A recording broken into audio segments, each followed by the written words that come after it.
ही ज्ञान है शेष सभी अज्ञान, विश्व शांति का मूल है गीत राग विज्ञान। ओम नमः सिद्धेश्वर। यहाँ पर उपस्थित आदरणीय अध्यक्ष महोदय, सम्मानीय निर्णायक महोदय, विशिष्ट अतिथि एवं सभा में बैठे हुए सभी सादरणीय भाइयों को मेरा श्रद्धांजलि वंदन।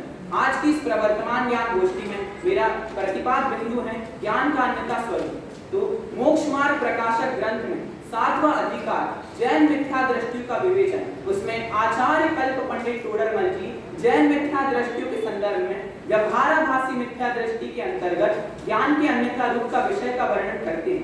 तो सर्वप्रथम सम्यक ज्ञान किसे कहते हैं? तो सम्यक दर्शन के पश्चात जो सच्चा ज्ञान होता है उसी को सम्यक ज्ञान कहते हैं। यह जीव अनादि काल से सम्यक ज्ञान प्राप्त करने की इच्छा तो रखता है, परंतु उसमें कुछ भूल करता है, वही सम्यक ज्ञान का अन्यथा स्वरूप है।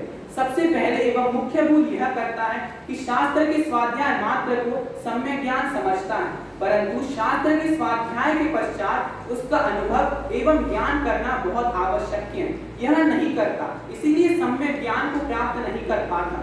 यह जीव स्वयं सुनता है, समझता है, पढ़ता है, पढ़ाता है, इन सब क्रिया करता है, परंतु इसमें स्वयं का क्या कल्याण होगा इस पर दृष्टि नहीं रखता। जैसे कोई विद्यार्थी गोष्ठी याद करे, परंतु वह इस लोभ से करे कि उसे प्रथम स्थान मिलेगा, तो वह उसके लिए कुछ कार्यकारी नहीं है। वैसे ही यह जीव शास्त्र का स्वाध्याय तो करता है, परंतु उसके पश्चात उसका अर्थ समझकर आत्मा में अनुभव नहीं करता, इसीलिए वह भी उसके लिए कुछ कार्यकारी नहीं है। जिस उद्देश्य को समझने के लिए आचार्यों ने महान ग्रंथ लिपिबद्ध किए कि इससे इस जीव का कल्याण होगा, इससे इस जीव को सच्चा सुख प्राप्त होगा, उसके उद्देश्य से यह जीव नहीं पढ़ता और नहीं समझता।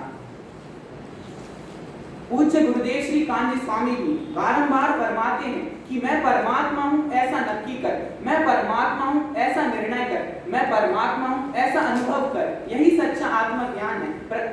शास्त्र में भी 4 अनुयोगों का कथन आता है। प्रथमानुयोग, करणानुयोग, चरणानुयोग, द्रव्यानुयोग। यह जीव इनको सुनता है, समझता है, पढ़ता है, वाचता है आदि सभी प्रकार की क्रियाएं करता है, परंतु इससे स्वयं को क्या लाभ होगा इसका भी विचार करता है, लेकिन पुण्य को भला जानता है, पाप को बुरा जानता है।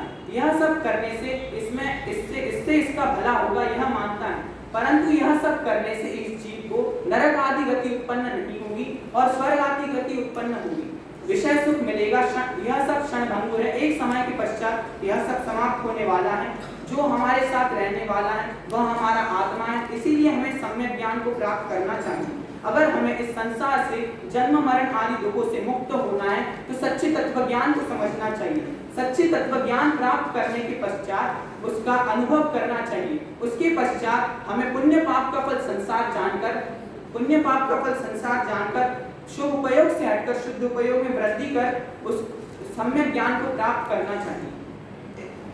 यह जीव 11 अंक तक का भी ज्ञान कर ले तो भी इसे तत्व ज्ञान प्राप्त नहीं हो सकता।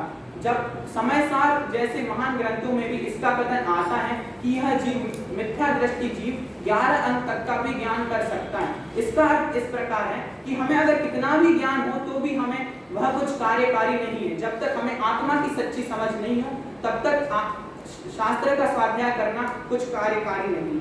मैं ज्ञानानंद स्वरूपी आत्मा हूँ ऐसा अनुभव करना और मैं शुद्ध केवल द्रव्य हूँ ऐसा अनुभव नहीं करता तो इसे सम्यक ज्ञान प्राप्त नहीं हो सकता। इसीलिए आत्मज्ञान शून्य और आगम ज्ञान भी कार्यकारी नहीं।